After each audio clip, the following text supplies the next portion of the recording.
We are good. Okay. Make sure we're good. We actually go to YouTube and make sure we're good. And I'll tell you in 1 second if we're 100%.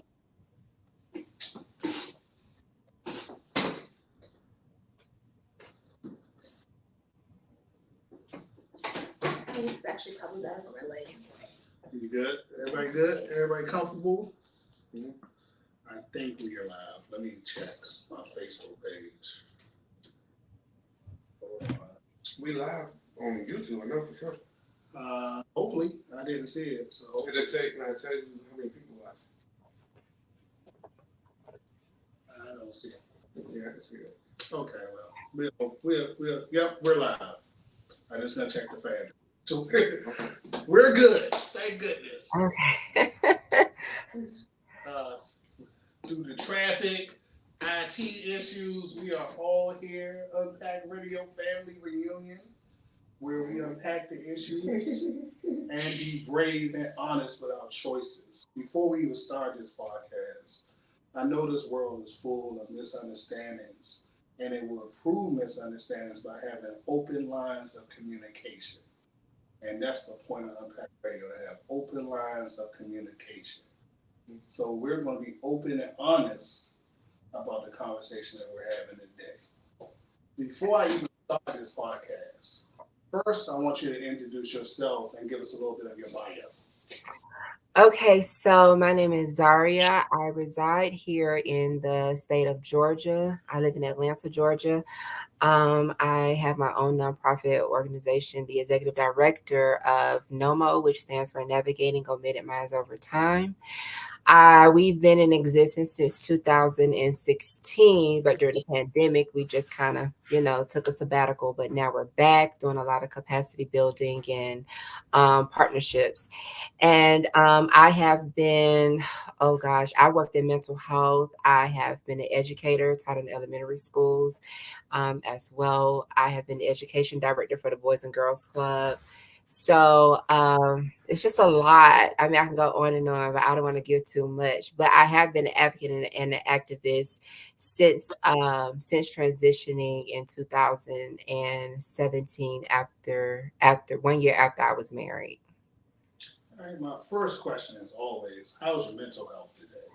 My mental health nowadays, due to the all of the legislation that has been created, and a lot of older white men using children as pawns to diminish the message of who transgender people are and the LGBTQ people are as a community, is just really sad. So right now my mental health, it's in a stable place. However, it's in a place of hurt for a lot of my trans siblings out here who don't have the privilege of what I have, and that's to be able to walk through life freely the way that I do. So I want to apologize to you again. We did have a lot of technical difficulties. We appreciate you hanging out and waiting. We really, really appreciate your patience. Just going off what you just said, how do you think that white men are using children as pawns against the LGBTQ? Well, what we're noticing in a lot of the legislation, a lot of these older white men, and I'm just going to keep it real and honest, that sits in places of power and positions, such as the state senators and councilmen, governors, all of those persons. They are they're indoctrinating their Christianity views onto a group of people that really is less than 2% of the population. Transgender people only make up 1.2 million people in the United States. So we have 300 million people here. So we're less than 2% of the population. And to indoctrinate Christianity inside of legislation to control a marginalized group of people inside of an already marginalized group of people is really disheartening. And they've come up now just over we're not even in the 6th month of the year, and there are over 500 transgender and anti-LGBTQ bills that have been introduced and even passed here in the United States. So on a state level, that's our is really difficult. However, on a federal level, there is some form of protection there. However, because of how the states create legislation, they try not to let the federal government intervene. So it's only so much the federal government can do. But most of the power is definitely belong to the state, because look at what's happening in Florida. I was an educator in Florida when the Don't Say Gay bill came out. I was teaching second grade, and the target grades was for kindergarten through second grade. And, I kind of felt a certain type of way about it, because a lot of the information that they were saying that teachers, were doing was just, it was not true. It was very false. A lot of the children are below grade level. And so was having a really difficult time even trying to get them on grade level in ELA, which is English language arts, and math, basic math. So while they were saying all of these things that, what teachers shouldn't be telling children about, if they feel a certain type of way, to embrace that. Well, my thing about that was, if a child came to me and said, well, Ms. Z, I feel like this, my first thing is, okay, well, have you talked to your parents about it? So I agree with the bill that the parents should be the ones telling their children, about their identity and having those conversations. But when it comes to making it a actual piece of legislation, I think that's overstepping the boundaries when you start telling teachers what they should and should not be doing. That's the purpose of having a curriculum there that's oversighted by the Department of Education. So that's just my take on that. You don't think that that position encroaches on parental rights? Do I think in regards to what? So you saying that you believe that parents, the kids should be having a conversation with their parents. You just don't think it should be a law that says that educators can't talk to the kids about. Right, because it's not happening. During what we would have on the school I was working at the time, we would have social circle time.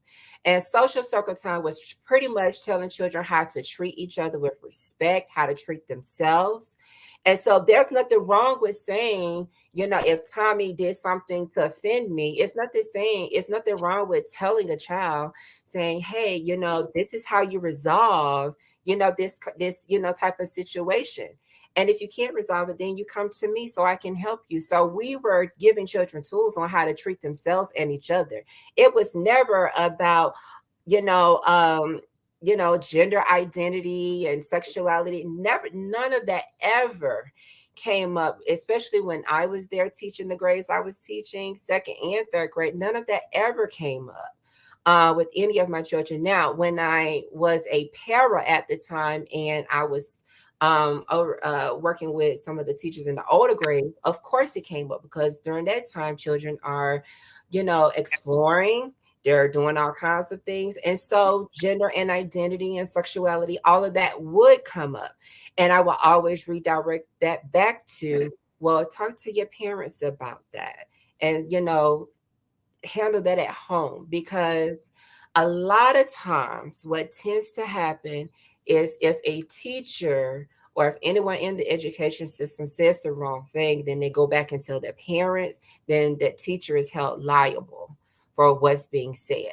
So I will always revert it back and say, hey, go talk to your parents. So that I do agree with 100%, but I don't think there should be a piece of legislation that should tell a teacher what how to handle those types of situations, because we have therapists and we have behavior analysts and things like that on school campus to even have those types of conversations, people that are trained, that have gone through the proper channels of getting their credentials to handle said conversations, not legislators who haven't even probably graduated high school, that's not even certified to even speak on something like that.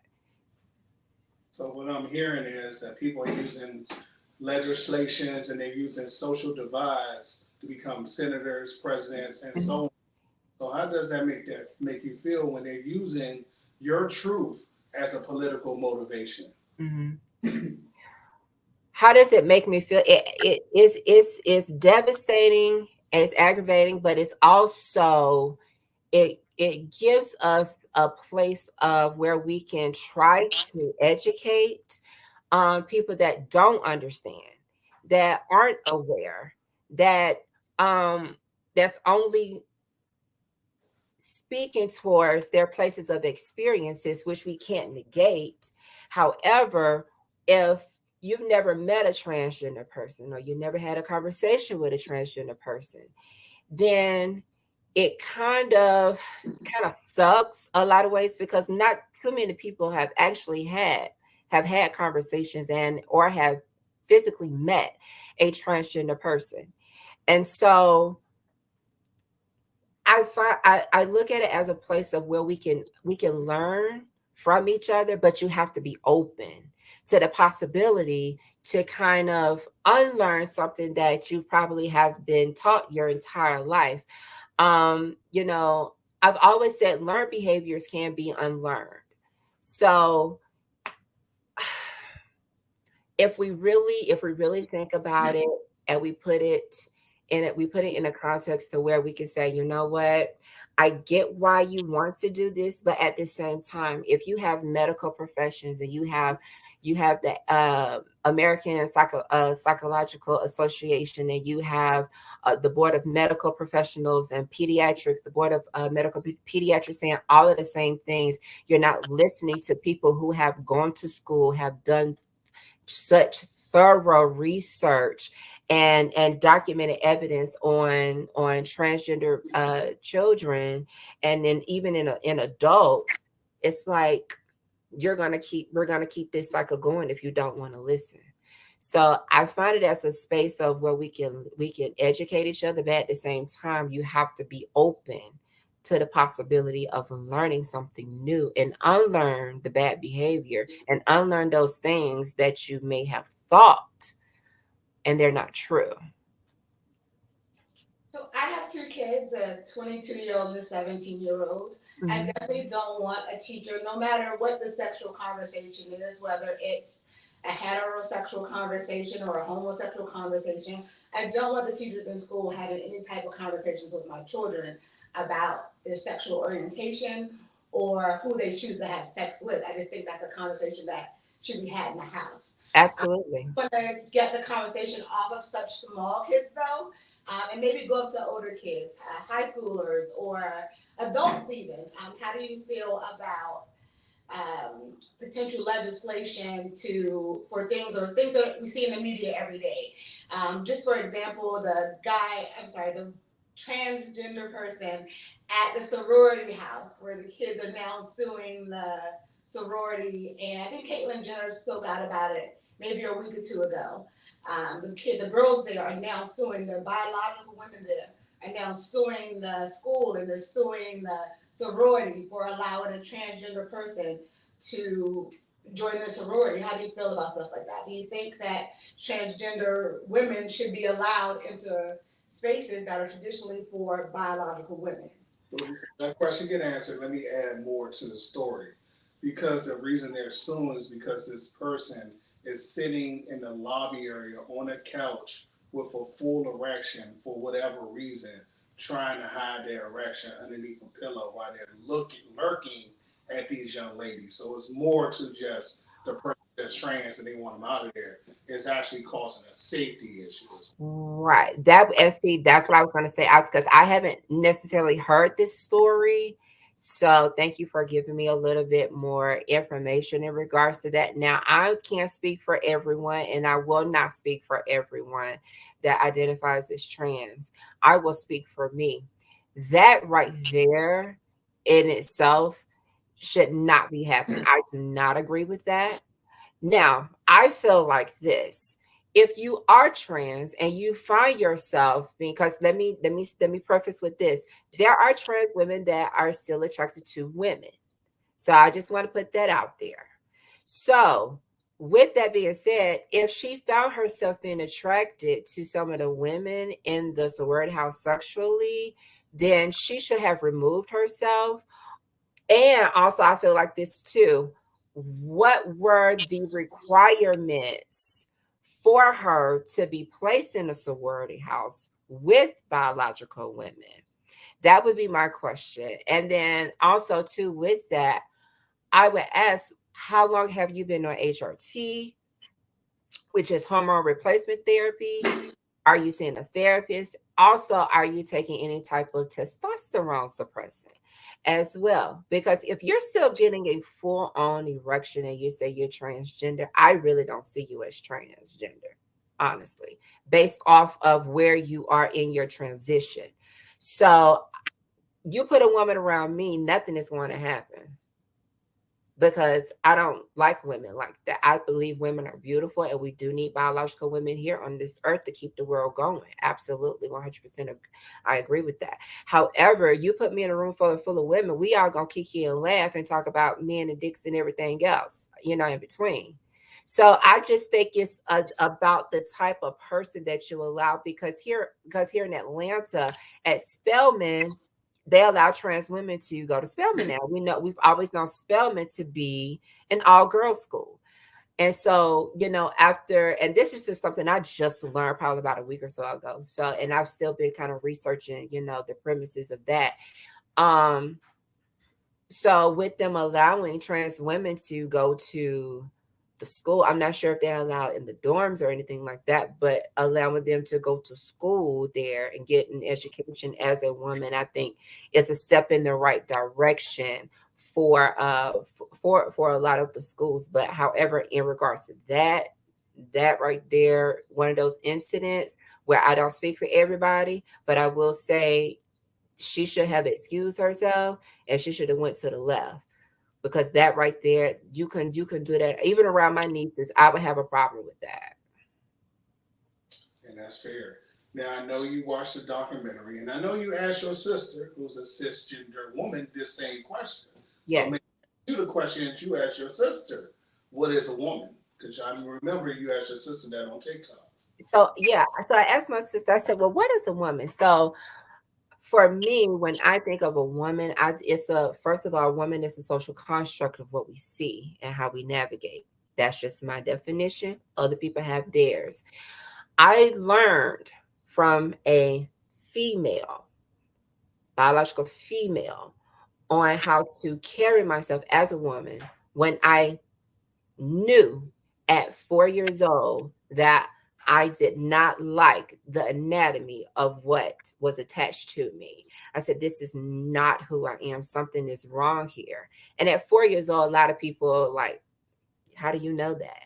So I grew up watching my grandmother, my mom, my aunts, my great aunts, and then as I got older, other influential women that are still a part of my life, genuinely, just seeing and navigating how they move. And so I think a woman is just a social construct that we as trans women have grown into based off what we have seen those examples in our lives, which are biological females. Tanisha, Can you tell us a little bit more about your childhood? I was about to ask you what is a woman, but hey, I'm sorry. yeah, we have a Yeah, cisgender that woman. would be a good question. Yeah, Because if I could say, it took my sister a minute to kind of answer that question. She was kind of hesitant because she was even battling, what a woman is. So it'd be good to hear from another cis woman what it is. no, she asked her sister that question, and her sister took her a little while. But I have you here. So, Tanisha, what is a woman? And have you seen the documentary, What is a Woman? An adult person that was born with a vagina. All That's right, a woman. that's fair. I don't think it's a puzzling question. That's what Mike Walsh allegedly discovered at the end of his documentary. I also don't think it's a social construct. If you're born with a vagina, you are a woman. I Um, would I'm sorry, go ahead. I would have to disagree with you on that biologically if we're going to talk about the anatomy, biologically, I would say female. So if we're going to get into the conversation of what is a woman is a actual, for me, and I know you said you disagree with that, but for me, a woman is a social construct. Now, female, that's it, that's your actual sex assigned at birth. Or like what I like to say when I was going to school, and me and my alumni, we actually discussed this, what the doctor hypothesized you to be, because we have to be careful with that and understand that there are intersex people and people that are born with both genders as well. So we just have to, really be careful. So that's why I tell people there's definitely a difference between sex and gender, and how we have to be careful not to intertwine the two, because they're two different constructs. Tanisha? I'm sorry. So again, if you were born with a vagina and you grow up, you are a woman. And if I, in no way am I attempting to disrespect anyone who has decided that they want to be trans, right? I want to I have girlfriends that are trans women that I love to death. I think that people should be able to identify as whatever it is they feel like, right? Whatever makes you happy. I have to respect your happiness. I don't have to agree with what you decide you feel like you are, but I have to respect you as a human being, in my opinion. So I Mhm. definitely think that women, to be a woman, you had to have been born with a vagina. But I 100% believe that trans women have rights and they should be given the same respect as everybody else on the planet. Absolutely. I wanna kind of zone in on something specific that you said in regards to making the decision. I didn't make a decision to be trans. That was already innately in me. Um, I've always asked this question to a lot of straight people. I was like, why would I wake up and want to be something that somebody hates and wants to kill every day? Why would I make that decision? It's not a decision that I made, it's just who I am. So, I know even in the terms of lifestyle, when I hear a lot of preachers and ministers, they love to use that term loosely. I said a lifestyle is something that you can change, but my life is something that you can't. So when I share that, of course they dismiss me and block me. But I tell them, if you really go back and look at the term and you break it down, it's a compound word, life and style. So if you put those together, a style is something you can change, because you can change your style all the time, but your life, who you are, your identity, is something that you cannot. I agree with that. I agree with that too. Yeah, can I jump back in? Okay. Uh, I was just now hearing what you're saying about being persecuted. I have 100, like so many trans friends, and a lot of them are even persecuted at the job site. So therefore, they have to go to the underground market to make their life more better for themselves. Can you speak about that? How trans women sometimes have to take secondary options for income. Yeah, yeah. So there's this model. There's what you said. I didn't say anything. I am I laughing. didn't want to say That it.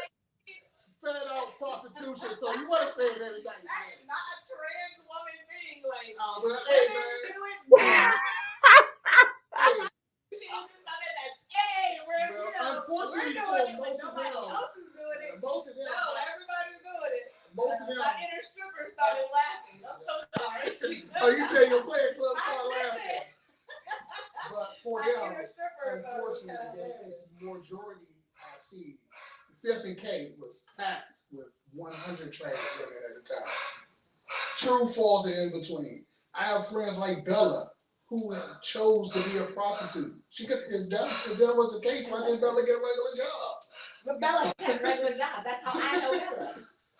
I know Bella for work. Now she got a regular job. No, I remember she had a regular job. Then she went to underground.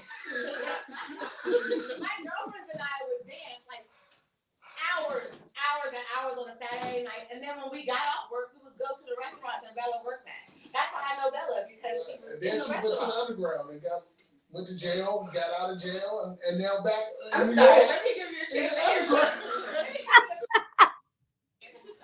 Oh my stars. So could you kindly ask the question again? 'Cause I want to make sure I answer it thoroughly. I was saying, I know this personally. I had a friend who used to live off of Southeast, my personal friend, and other people I personally know who, for whatever reason, choose not to go into the world of society because they feel uncomfortable there, so they go to the underground to make their income. Why is that in the trans world? Why does it seem like there's a majority of people who have to take that option? Okay, so that was the model done called reason to risk. And so pretty much what was discovered is that if a and I'm just gonna put the whole alphabet mafia out there. Anybody that may have identified as LGBTQ, especially us as trans, and we grew up in certain environments and homes, whether it was, a very prominent family or religious family, or any type of environment that was not conducive for an LGBTQ child to be in, the parents put them out. And so when you're put out at 15, 16, 17, you don't have any type of life skills. You don't have any type of know-it-all on surviving, and how to take care of yourself. And so a lot of people, and we can speak specifically to trans now, have turned to what they now call sex surviving work or sex survivors work. And so they have sex, they sell their bodies to survive, to eat, to just have hygiene things, to make sure that their everyday perspirations are taken care of. And so it's unfortunate that so many transgender people are put out of their homes, and or make the decision to run away, which is what I did, from home, because the environment at home was so toxic. One thing was going to happen. I was either going to try to keep committing suicide, or what was going to happen was I was going to grow up hating myself, being in a family that was going to ostracize me anyway. And so it all starts back to the family. And if the family has no clear understanding of their child, not even trying to understand the thought processes of their child, and getting them into some type of therapy or care as a family to understand why my child is feeling this way, and they ignore the fact that, okay, so we don't know what this is new, and you ain't this and you ain't that, and you ain't finna have that, and I'm not having that up in my house because I didn't raise you that way to be that way. You supposed to do this. All of that type of language is so damaging and is hurtful at the same time. And I don't think a lot of parents, and it's not their fault, and I just want to put that out there.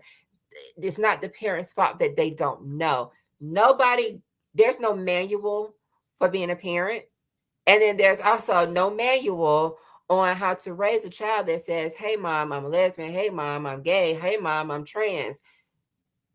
There's no manual for that. So, as parents, they do the best that they can. But at the same time, if you just dismiss your child and then start to disassociate them from the family and ostracize them and isolate them, and then they start acting out, and that's what happens with a lot of behaviors, and what tends to happen a lot of trans people, take on all these risks just to be loved, just to be seen, just to survive, and all of these things. So I believe, in my opinion, that things like that start at home with the family unit. And if the family does not want to, be a part of that, I've always said there's somebody in your family that is willing and open to hear, or even a family friend that is willing to listen to the child and then bring the information back to your parents or whatever. Because that's what happened to me. I've been my best friend. um of 20 plus years. When I came out as gay, and that was still a cover up because I really wasn't gay. Uh they I kept running away from home, and my aunt, who was a lesbian, my mom's sister, would come and get me and take me back home, putting me back in that same environment, an environment I didn't want to be in because it was not healthy for me. Because by that time I had tried to commit suicide twice. And so my best friend, she said, "You're gonna move in with me. Go home, pack your stuff. You're gonna move in with me." And I said, "Okay." She had talked to my parents, and to this day, I don't know what she said, but because she refused to tell me, and my parents refused to tell me.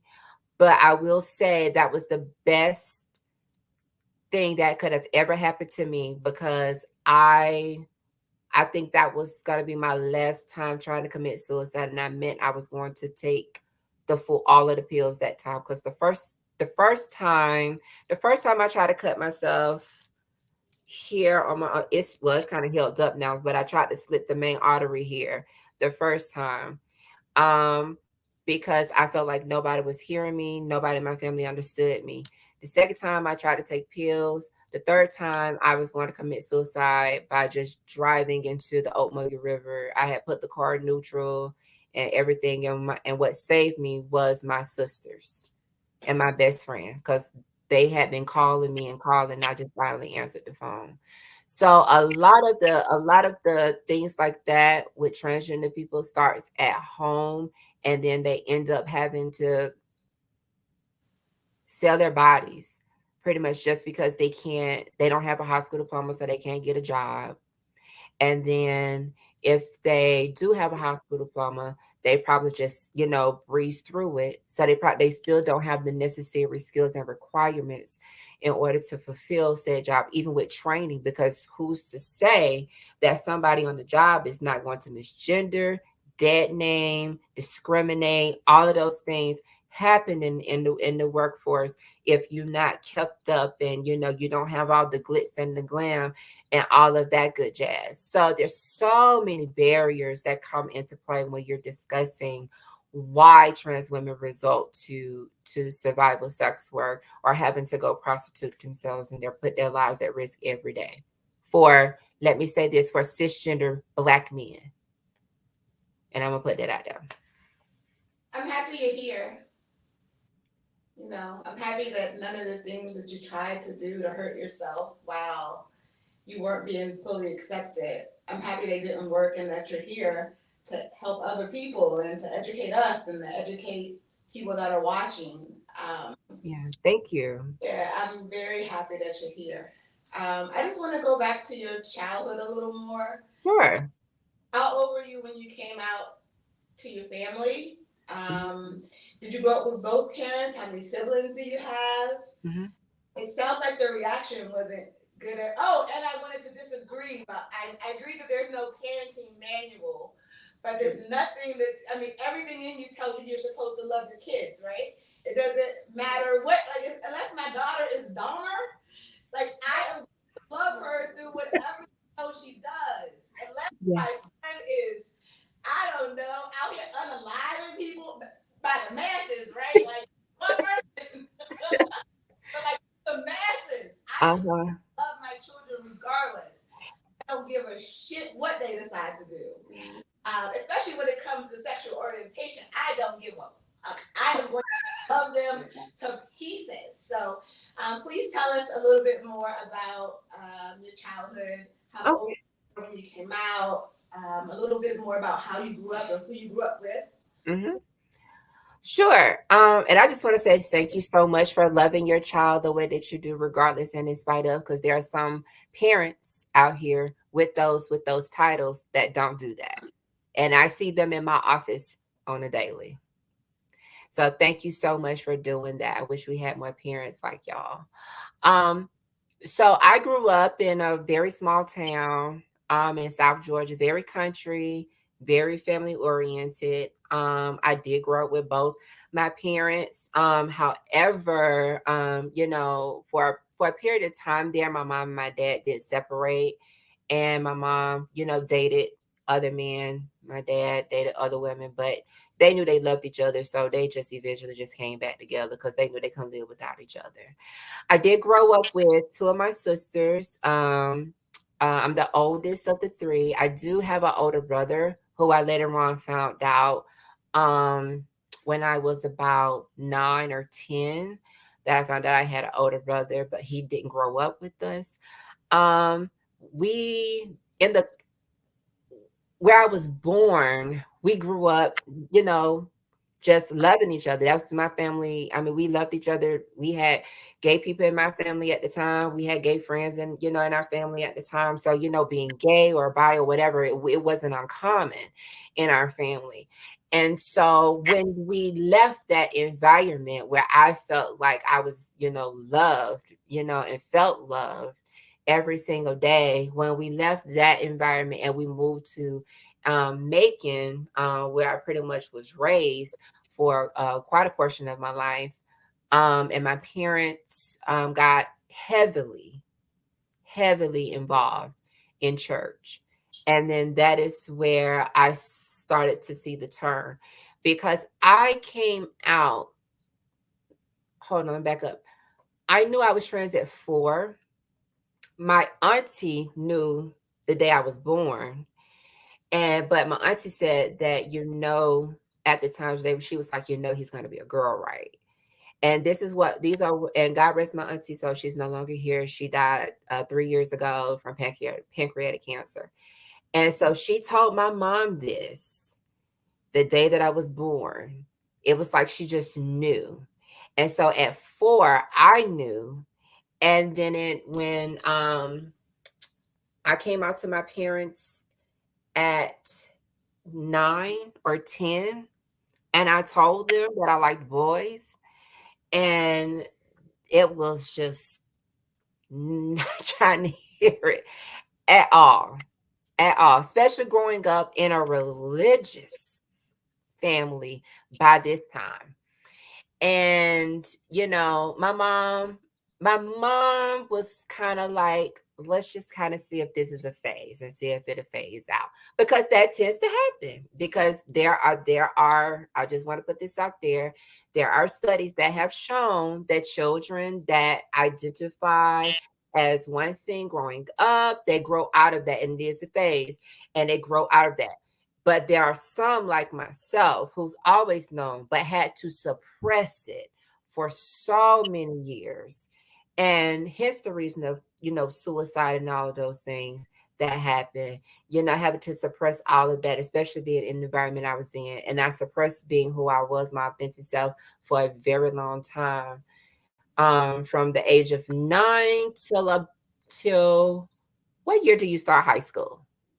13, 14? 13, yeah, 13, Around 14. the age. So from 9 all the way up to 13, we went to a private Christian school. And so I always questioned everything in the Bible. I always had issues with everything that was written in there.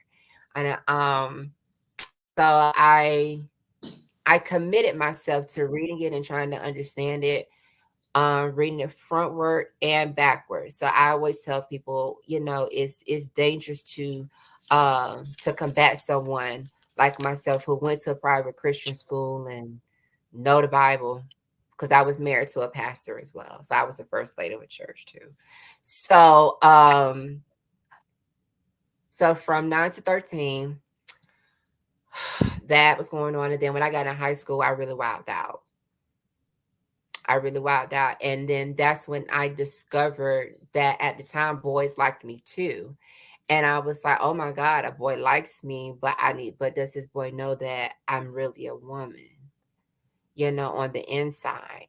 And everybody picked that up in high school. Everybody, they was like, oh, that's she, that's her, that's a girl, that's my girlfriend. That's who I was to a lot of my girlfriends. And then some of my guy friends in high school too that I'm still cool with. They said, you always been a girl to us. Like, we never saw boy on you. You don't carry that energy, that aura of male on you. And I tell people, you have to meet me in person to feel that. Um, and so I wilded out of high school in my senior year, my senior prom. I went with my homegirls, of course, And I ended up lying to my parents, and I went to Dublin because that's where my boyfriend was at the time. And went down there after prom. And I came back, and my dad had found all our letters that we had written to each other, and he was pissed. He was pissed. And rightfully so. However, I was like, y'all been trying to diminish me in so many ways for so long. How long you thought I was going to be able to keep this up? Like, I can't, it's not going anywhere. So when I want to say when I was going to the Christian school, I got picked on severely. And I kept that to myself. I said, if this is supposed to be a, you know, Christian school, and this is supposed to be a place where, we're learning that God loves everybody, it's not showing the love of God here. It's not it's not working for me too well. So so that was around the time when I actually, for me, I started my own spiritual journey with God, and asking God 1,001 questions, and asking God, even at the age of 14 and 15 and 16, I was asking. I was like, to just get it, take it away. I don't need nobody to ask me to. I don't need nobody to lay hands on me. I could tell God, get this. I don't want this. Why? Why do I have this? People want to hurt me. People are picking on me, and it ain't go nowhere. And so that pray, the gay away, and all of that, I want to tell people, okay, you can try. And what's funny in the documentary that I think we discussed, a lot of the people that were at these concentration camps, or excuse me, these conversion camps, ended up being gay themselves. Yes. So it's like, how you gonna try to want to convert me back to trying to be straight, and you hiding? Like, it's only so long. It's like a volcano. It's only so long that you can keep things hidden. But when the pressure hits and it's time for it to explode, there's no stopping it. There's no stopping it. And that's how it has been for me. That's how it has been for a lot of transgender people. When we discovered our identity, and we don't apologize or make any apologies for it, then that's where, a lot of the issues and the problem comes in. And I tell people, everybody doesn't have my childhood story, because I grew up with both my parents. There are some people that didn't grow up with either parent. They grew up with an aunt, uncle, godparents, foster care, so many other ways. But it was never, I will say, it was my childhood. It was never easy. Did we get what we always wanted? Absolutely. But it was never easy, especially for me. And I can honestly sit here and say, and I've apologized to my parents about it, I never made it easy for them either. I never made it easy for them to want to engage in conversation, because I was so hot headed, and just wanted them to just accept me. But I had to realize later on that it's not my place for them to accept me. Like I tell people now, you don't have to accept you. You don't have to do anything with me. I promise you, you don't have to accept me at all. But all I ask for is a space of understanding and respect, that we can still be in the same place, live on the same earth, and then move on with our lives, whether we go in these directions or these directions. That's it. Hmm. May I ask a question on the panel? When did you know your truth about what you were attracted to? That's a good question. That is a good question.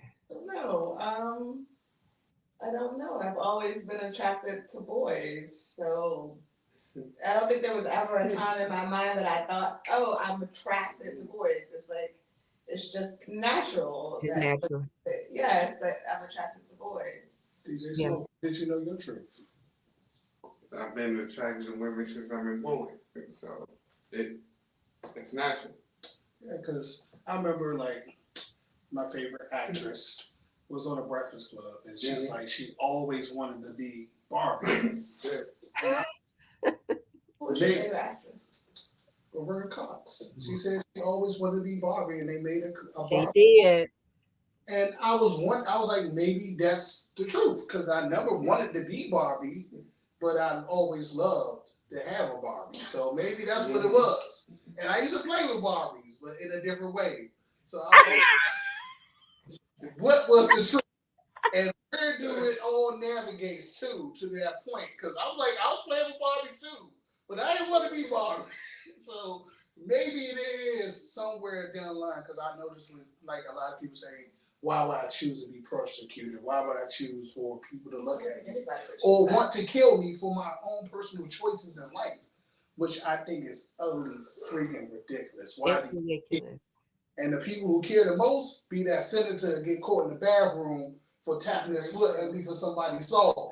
So therefore, if you just stop pretending like you're not who you are and be open and honest, maybe the world will be a better place. Now, And when I you think too, and I think too, if people would just, if people would, I say, mind your own business, because what I do over here at my house has no bearing and no effect at what you do at your house at all. So it's like if I'm taking care of me over here, minding my own business, living my best life, and a person I don't even know who's on the other side of the country has a whole issue with one transgender person. So now they're making it an issue with all transgender people. It's like, baby, I don't even know you like that. You haven't even sat down and asked me my opinion, my perspective about absolutely anything.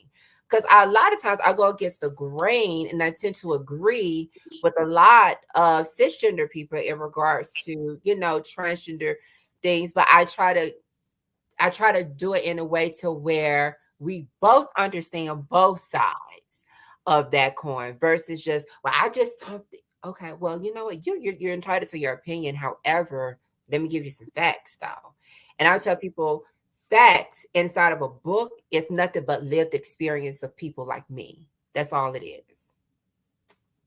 Tanisha, what did you learn today? What's your final word? What's my final word? I'm happy we had the interview. I'm happy to be back for everybody who missed me. I'm gonna definitely I'm happy with the interview. I definitely think that it's important for people to understand opinions and things that aren't natural to us, right? So I have never been a trans woman. I can never speak on behalf of a trans woman. I will only understand your experiences and your point of view by you telling me, right? So we have to be able to have these open and honest conversations with each other so that people, so we can understand each other, so we can realize that we have all of this stuff in common, right? There's no reason Right. to be bickering or dislike each other, or I mean, I'm not the type of person who would dislike each other just because dislike someone else just because of anything, right? But Right. there are so many people that are. So we need to have these conversations so we understand each other and we can find commonalities. Right. And I think and to your point and to that, um our culture, our black culture, refuses to understand and be aware that we as black people meet at so many different points of intersectionalities, because I don't think a lot of black people understand intersections and believe that they're real, because we're all black. That's the common thread. But we have cisgender people, we have transgender people, we have low class people, high class people, rich people, poor people, sick people, all these different persons that we meet at different points of intersectionalities. But at the common core of who we are, we're all black. So if we could just understand that and remove all of the labels, I really feel like what you said, we all can be in a space of appreciation of one another and respect one another at the same time, even in our differences. And I think that's one thing that's lacking to, in today's society, is that lack of appreciation of wanting to be aware and have unity. Because I'm like, when we talk about what happened in the 60s during the civil rights movement and all that, it was black, white, gay, straight, bi, tri, everybody, because it was one purpose. and it Right. was for everyone to be treated equally. And so it's like now we're having to do that fight now in our own Black community just to be seen as equally, not with everyone, because some people get it, some people understand, but for the ones that are just so against who we are because of what they have learned and have been indoctrinated with. And it's like, okay, it's like it's almost like a losing battle a lot of times, but we try. We do try. Well, what I learned today is plain and simple. To Matt Bosch, Ben Shapiro, Ron DeSantis, mind your fucking business. Period. Anyone else who want to cause social divides on the internet, mind your fucking business. Or at least be open and honest and have the conversation. Right, because Ben Shapiro, that man is Ben Shapiro. I really feel it is the demon. It's the devil's brother, because he's very dismissive, and the conversation that he had.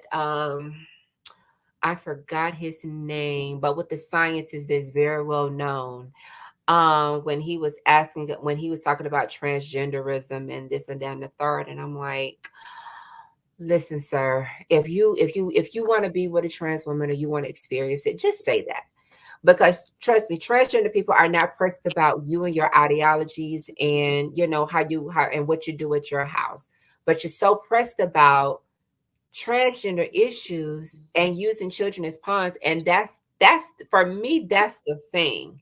They've started out because they know as long as we can have these conversations with the children and it's all about protecting the children, then it's like, okay, yeah, everybody want to get on board, but y'all can't even come up with common sense gun laws to protect your children. Mm-hmm. Hey, at the end of the day, we all learn. Mind your fucking business. Period. It's that easy. Yo, we'll see you next time. We'll probably be outside because we have an in-person interview that I need to set up. So we'll definitely be outside. Nice. Okay. So we'll see you next time on Impact Radio. We back, baby. We back, Yes, we gonna be very outside next interview. We outside. Pull up on them. This was a good conversation. I enjoyed it. I did want to ask, I'm not sure, maybe you want to probably do a part two, because there are so many questions I've always wanted to ask you all as cisgender Black men. We'll do part two next time. Yeah. We'll schedule that as soon as we end this conversation. I'm here for it. Absolutely. Thank you. All right. It was nice meeting you. Likewise, and I didn't get your name. My name DJ Smoke. DJ Smoke. Okay. All right, cool. Nice. All right. Am I doing this right? Yeah,